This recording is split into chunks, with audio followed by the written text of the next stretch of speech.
श्री महाप्रज्ञ गुरवे नमः। ओम श्री महाप्रज्ञ गुरवे नमः। ओम श्री महाप्रज्ञ गुरवे नमः। ओम श्री महाप्रज्ञ गुरवे नमः।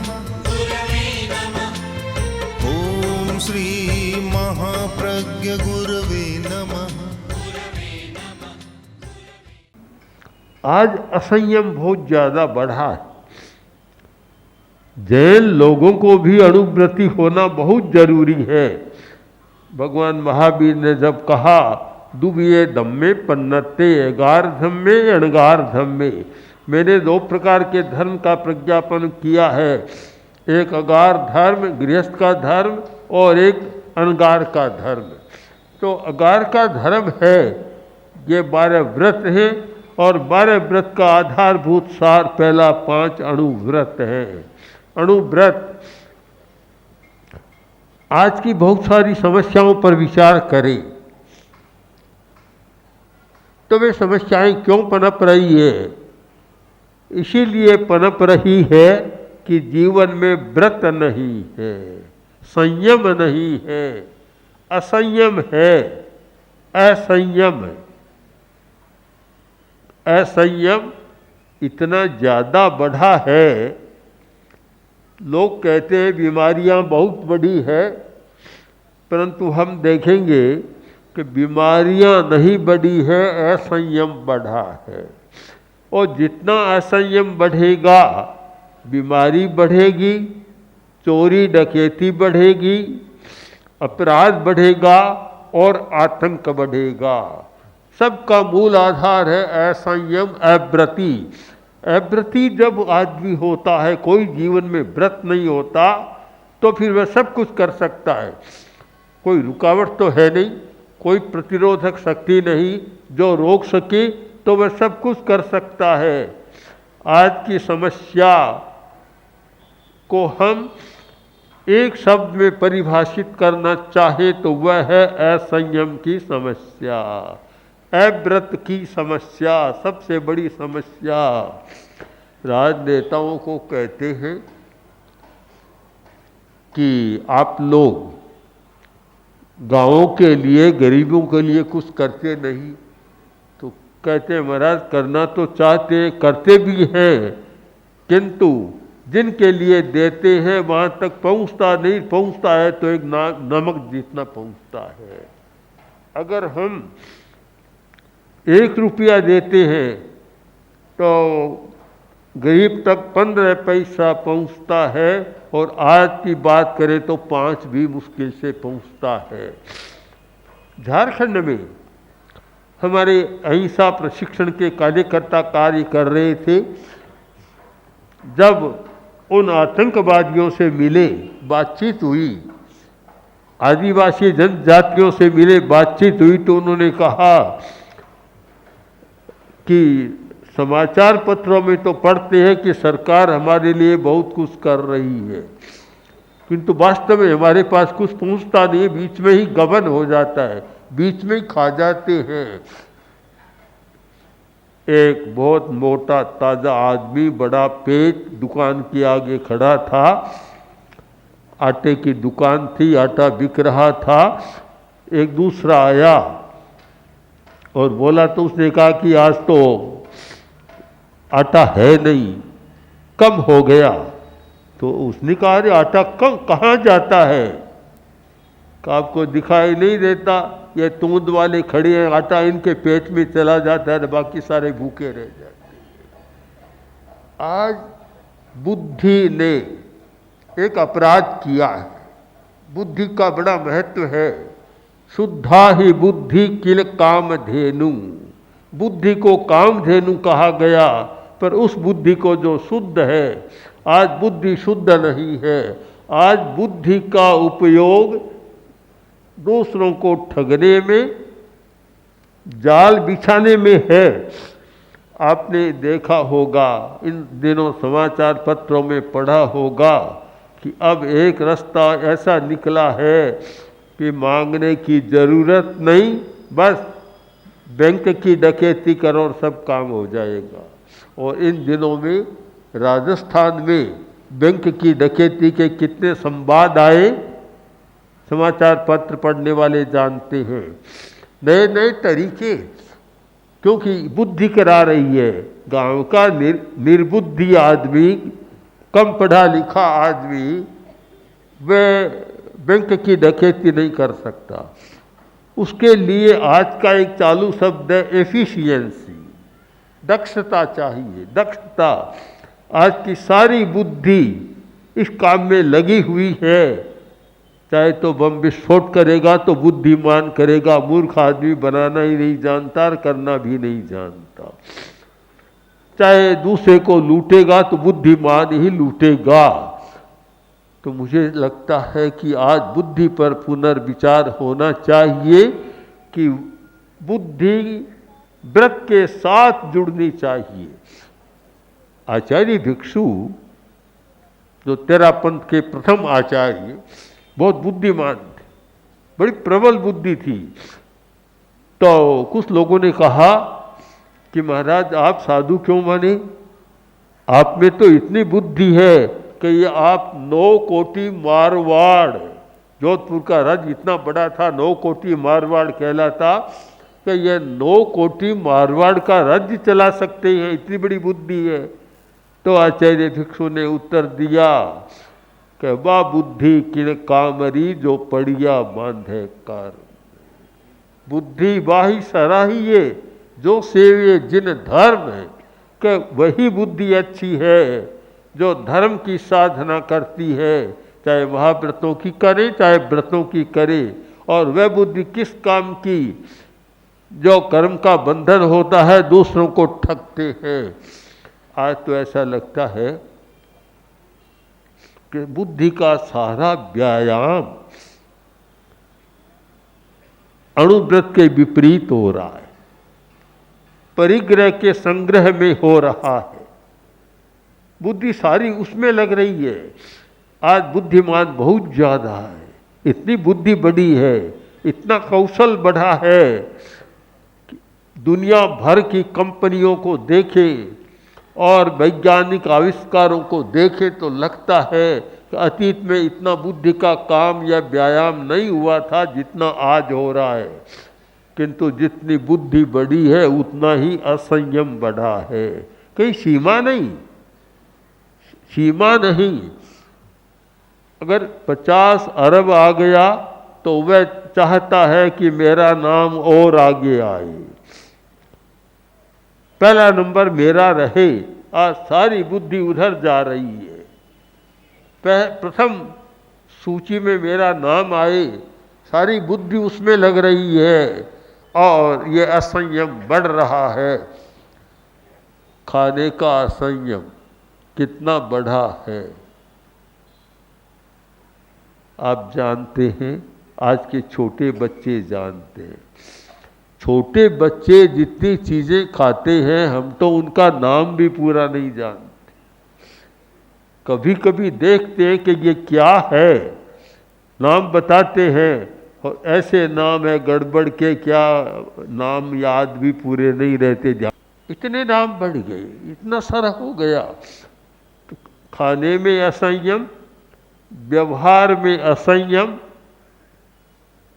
दुकान में असंयम, ऑफिस में असंयम, सब जगह अव्रत चल रहा है। आज की जो सबसे बड़ी समस्या है वह अव्रत की समस्या है।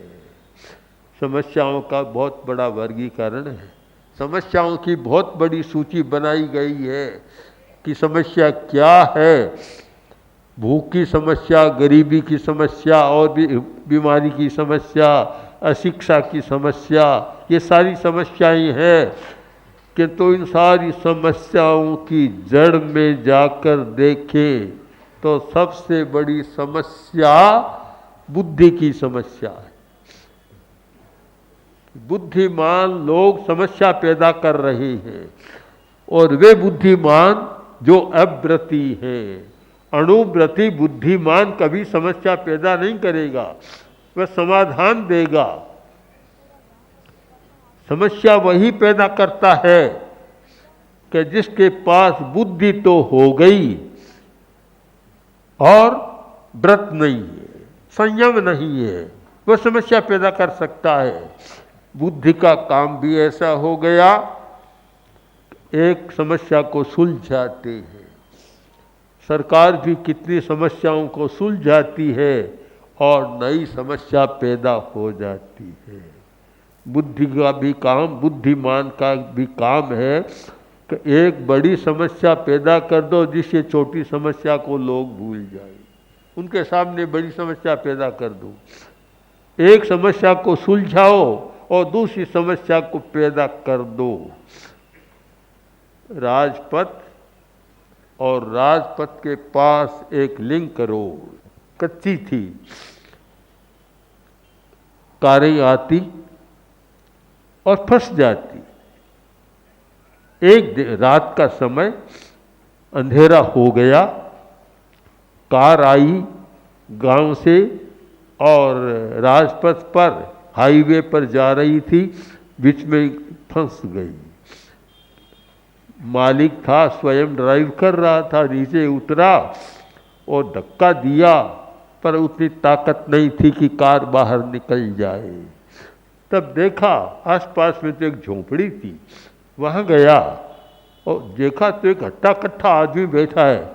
बोला मेरी कार फंस गई, निकाल दोगे? कि हाँ निकाल दूंगा।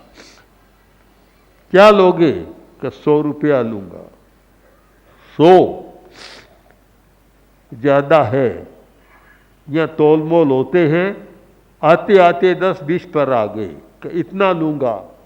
कोई बात नहीं, चलो मेरी कार निकाल दो। आया, एक धक्का दिया, कार निकाल दी।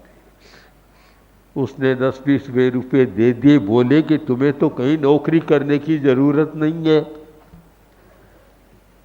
दिन रात में 5-10 कारें तो आती है, तो 100-200 ऐसे ही पैदा हो जाते, कहीं जाने की जरूरत नहीं। बाबूजी रात को कहाँ आते हैं? रात को तो मैं यहाँ पानी डालकर कीचड़ बनाता हूँ, दिन में ही निकालता हूँ।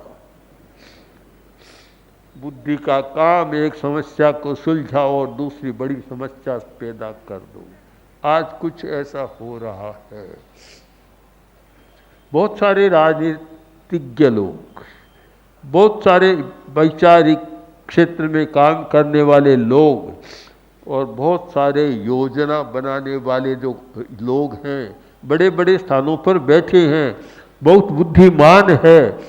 मैं उनको बहुत लोगों को जानता हूँ, कितने बड़े बुद्धिमान हैं, किंतु योजना बनाते समय उनके सामने बड़ा आदमी रहता है, बड़ी बात रहती है, बड़ा कारखाना रहता है, बड़ी कंपनी रहती है, छोटी बातें सारी गायब हो जाती।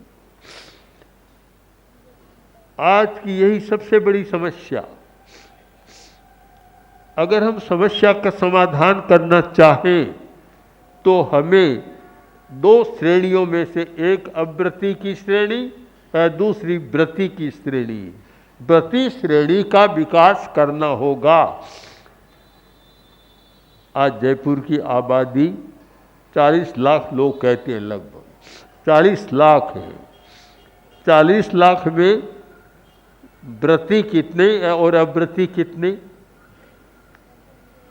कोई उत्तर दे सके तो दे। और जहाँ तक मेरा अनुमान है, पता किया है कि 40 लाख में मुश्किल से 5-10 हजार व्रती मिल जाए तो आश्चर्य मानना चाहिए। सारे के सारे अव्रती हैं, कोई व्रत नहीं, कोई नियम नहीं, कोई संकल्प नहीं और कोई परलोक की चिंता भी नहीं। मैंने तो बहुत बार एक गहन दृष्टि से देखा कि आत्मा है, मरना है, परलोक में जाना है, नया जन्म लेना है, ये सारा काम तो कम बुद्धि वालों के लिए है और कम धन वालों के लिए है। जो ज़्यादा बुद्धिमान है, ज़्यादा धनी है, फिर तो हम उन्हें कभी मरना भी नहीं है। उन्हें यह चिंता भी नहीं है कि मरने के बाद क्या बनूंगा। इतनी आसक्ति में रहते, निरंतर आसक्ति, सोचते भी नहीं। जितना वर्तमान में सोचते हैं, चुनाव आते हैं और कुर्सी के बारे में जितनी योजनाएं बनती है, चिंतन होता है, उतना समाज को अच्छा बनाने की दिशा में नहीं होता। और वह उस समय तो समाज को और बिगाड़ने का होता है कि शराब की बोतल पिलाओ, पैसा दो और वोट लो। सारी स्थिति बदल जाती है। एक ऐसी आसक्ति पैदा हो गई। भगवान महावीर ने उस आसक्ति के तंत्र को तोड़ने का प्रयत्न किया था। आदमी में आसक्ति बड़ी विचित्र होती है। एक आदमी इतना धनवान और साथ में उतनी ही गहरी आसक्ति, रात दिन धन ही धन दिखाई देता, धन के सिवाय कुछ भी नहीं। यह कभी सोचता ही नहीं मरना एक दिन छोड़कर जाना है, कभी सोचता भी नहीं। रात को सो रहा था, सोते सोते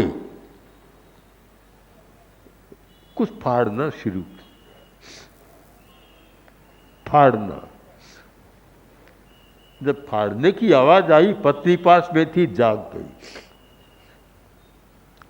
पत्नी आई और उनका हाथ पकड़ लिया, बोले तुम बड़े विचित्र हो, घर में तो मुझे टिकने नहीं देती, पर दुकान में भी नहीं टिकने देती। तुम्हें पता नहीं, ग्राहक आया है, गांव का आदमी आया है, लट्ठा मांग रहा है और लट्ठा मैं दे रहा हूं, और वह कहता है इतना नहीं चाहिए मुझे, तोड़ फाड़ कर दे दो, थोड़ा टुकड़ा दो, तो फाड़ कर दे रहा हूं। पत्नी बोली क्यों फालतू बात करते हो, अपनी धोती तो फाड़ रहे हो, कहाँ दुकान है कहाँ ग्राहक।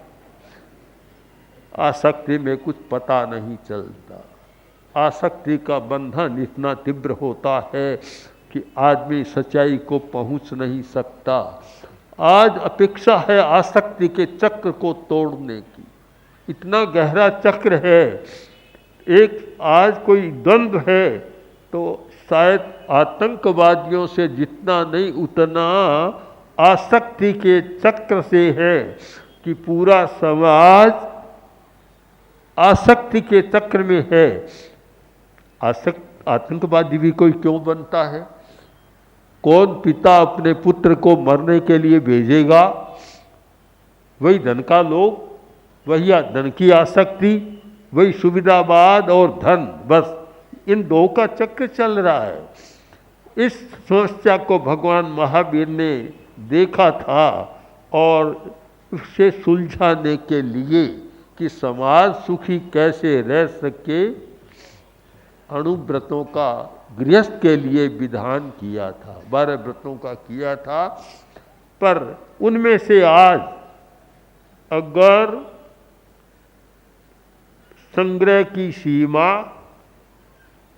अनावश्यक हिंसा की वर्जना और व्यापार में मिथ्यावाद का निषेध और उपभोग की सीमा, अगर ये 4-5 बातें आज आ जाए तो शायद आतंकवाद को मिटाने का इससे बढ़िया कोई उपाय नहीं है। सरकार भी नहीं मिटा सकती, उनके पास भी शस्त्र है। बड़ी समस्या है। वे पैदा क्यों हो रही हैं? भूख के कारण, गरीबी के कारण और विषमता के कारण। कल ही एक विचारक व्यक्ति मेरे पास बैठा था, बड़ा बुद्धिमान है। मैंने कहा अभी जो नई योजना आई है वेतनमान की, छठे आयोग ने जो वेतन बढ़ाया है और विषमता पैदा कर दी। एक गरीब आदमी में, एक धनी आदमी में विषमता कितना 10%, 15-20% हो तब तो ठीक है। आज तो एक है कि एक बड़ा कर्मचारी है, उसको तो 1 महीने में 1 लाख रुपया, 1.5 लाख रुपया, 2 लाख रुपया मिल जाएगा। और एक गरीब आदमी है उसको महीने में 2-4 हज़ार रुपया मिलेगा। जहाँ इतनी विषमता होती है वहाँ अपराध और आतंकवाद न पनपे, आप कल्पना नहीं करिए। आज मूल समस्याओं पर विचार करना है, पर्यूषण पर धर्म की आराधना करना है, तो साथ साथ समस्याओं पर भी विचार करना है। मैं रूढ़िवादी धर्म में विश्वास नहीं करता कि रूढ़चर्या करते चले जाओ। इस पर विचार करो कि समस्याएं पैदा क्यों हो रही, इसका कारण क्या है। जब तक मूल बात पर विचार नहीं करेंगे तब तक समस्या नहीं सुलझेगी। हम जड़ तक जाने की बात करें, जड़ को पकड़ने की बात करें, जड़ को पकड़ने की। मुझे मार्क्स की एक बात बहुत पसंद है और बहुत बार उसकी मैं चर्चा करता हूँ। मुझे माओ की भी एक बात बहुत पसंद है। माओ जो चीन का सर्वा हुआ और जो मार्क्स का ही अनुयायी था, एक बात बहुत अच्छी बात कही कि उन्होंने मूल समस्या को सुलझाने का प्रयत्न किया, उस पर ध्यान दिया कि जो मूलभूत समस्या है वह कैसे सुलझे। जब तक ये गरीब अमीर या वर्ग भेद रहेगा तब तक सुलझेगी नहीं, हमें जड़ तक जाना चाहिए। माओ ने लिखा कि मैंने ये पाठ मेरी माँ से पढ़ा। माँ बीमार हो गई तो माओ ने कहा, माँ तुम बीमार हो, मैं तुम्हारी क्या सेवा कर सकता हूँ। तो माँ ने कहा, बेटा ये जो मेरी फूलों की बगिया है मुझे बहुत प्रिय है, तुम उसकी देखभाल करो। काम सौंप दिया। 1 सप्ताह बीता, माँ स्वस्थ हो गई और कहा चलो बेटा बगिया को देखें कैसे। गए बगिया को तो सारे पौधे मुरझा रहे। माँ ने कहा, अरे बेटा तूने देखभाल नहीं की, इनका सिंचन नहीं किया, पानी नहीं। माँ मैंने बहुत अच्छा किया है, तुम तो पढ़ी लिखी नहीं हो, मैं तो पढ़ा लिखा हूँ, तो बड़ी बुद्धिमत्ता के साथ इनका सिंचन किया है, एक एक पत्ते को सींचा है। माँ ने कहा, बेटा जो जड़ को सींचता है वह समझदार होता है, और पत्ते को सींचता वह मूर्ख आदमी। तूने समझदारी का काम नहीं किया। जड़ को सींचना था, पानी मूल जड़ में डालना था, न कि एक एक पत्ते पर डालना था। आज भी हम विचार करें कि बहुत सारे लोग समस्या को सुलझाने की बात करते हैं, वे पत्ते पर पानी सींचने का प्रयत्न करते हैं, जड़ तक जाने का प्रयत्न नहीं करते और जड़ को सींचने का प्रयत्न नहीं करते, इसलिए पौधे मुरझा जाते हैं, समस्या का कोई समाधान नहीं होता। यह अणुव्रत, यह जड़ तक जाने की बात है। समस्या को सुलझाना तो और जड़ तक जाना तो अणुव्रत पर ध्यान देना होगा। अणुव्रत पर ध्यान दिए बिना, असंयम को कम किए बिना, अव्रत को कम किए बिना, आकांक्षा पर अंकुश लगाए बिना और सुविधावादी दृष्टिकोण बदले बिना आप कितना ही प्रयत्न करें, समस्या और उलझती चली जाएगी, समाधान नहीं होगा। इसलिए आज आवश्यकता है कि हम जड़ तक पहुंचने की बात करें, और जड़ तक पहुंचने की बात करते हैं तो अणुव्रत के सिवाय कोई दूसरा रास्ता हमारे सामने नहीं आता। महावीर ने जो देखा और दर्शन दिया वह हमारे सामने आ जाता है। आज एक पर्यूषण पर्व की आराधना में, अणुव्रत की आराधना का दिन है, सब लोग चिंतन करें। चाहे कोई अणुव्रती हूँ यह नाम ले या न ले, किंतु अणुव्रत के जो सिद्धांत हैं, अणुव्रत के द्वारा जो असंयम पर कंट्रोल किया जा सकता है, उस पर अवश्य विचार करें। अणुव्रत की बात कुछ मैंने कही और पहले भी आपने युवाचार्य जी से सुनी है, पहले भी पता नहीं किन किन लोगों से सुनी होगी। मैंने जो कहना था वर्तमान की समस्या के संदर्भ में कहा है। केवल हम ये करें कि त्याग करो, संयम करो, स्वर्ग मिलेगा, मैं उस समस्या को नहीं छूता हूँ। मैं तो पहले हूँ वर्तमान की समस्या, और प्रेक्षा ध्यान का मूल आधार ही है वर्तमान में जीना। हम वर्तमान में जीना सीख जाएं और वर्तमान की समस्या को वर्तमान के तरीके से सुलझाएं तो एक समाधान हो सकता है। ओम श्री महाप्रज्ञ गुरवे नमः।